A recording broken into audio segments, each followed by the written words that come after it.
अस्सलाम वालेकुम, तुसी वेख रहे हो ਇੱਥੇ ਰੱਖ ਨਿਊਜ਼ ਤੇ ਮੈਂ ਮੁਹੰਮਦ ਸਾਦ। 15 ਸਾਲਾਂ ਬਾਅਦ ਆਖਰ ਪਾਕਿਸਤਾਨ ਵਿੱਚ ਏਸ਼ੀਆ ਕੱਪ ਸ਼ੁਰੂ ਹੋ ਹੀ ਗਿਆ।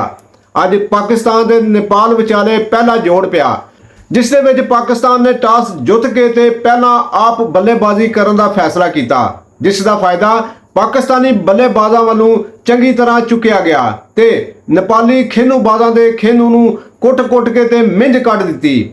ਪਾਕਿਸਤਾਨ ਦੇ ਜੱਥੇ ਨੇ ਪਹਿਲਾਂ ਵਾਰੀ ਲੈਂਦੇ ਹੋਇਆਂ 6 ਖਿਡਾਰੀਆਂ ਦੇ ਨੁਕਸਾਨ ਕਰਕੇ ਤੇ 442 ਦੌੜਾਂ ਬਣਾਈਆਂ। ਪਾਕਿਸਤਾਨੀ ਜੱਥੇ ਦੇ ਕਪਤਾਨ ਬਾਬਰ ਆਜ਼ਮ ਨੇ 151 ਦੌੜਾਂ ਬਣਾਈਆਂ ਤੇ ਘੱਟ ਇਫਤਿਖਾਰ ਅਹਿਮਦ ਨੇ ਵੀ ਨਾ ਕੀਤੀ। ਇਫਤਿਖਾਰ ਅਹਿਮਦ ਨੇ 71 ਖੇਨੂ ਖੇਡ ਕੇ 109 ਦੌੜਾਂ ਬਣਾਈਆਂ ਤੇ ਆਊਟ ਵੀ ਨਾ ਹੋਏ। ਬਾਬਰ ਆਜ਼ਮ ਨੇ 4 ਛਿੱਕੇ ਤੇ 14 ਚੌਕੇ ਮਾਰੇ।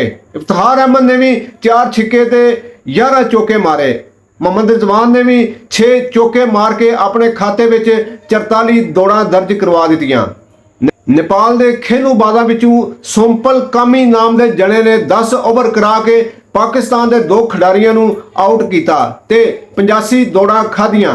ਜਵਾਬ ਵਿੱਚ ਨੇਪਾਲ ਦੇ ਬੱਲੇਬਾਜ਼ ਆਏ ਤੇ ਟਿਕ ਕੇ ਖਲੋ ਨਾ ਸਕੇ।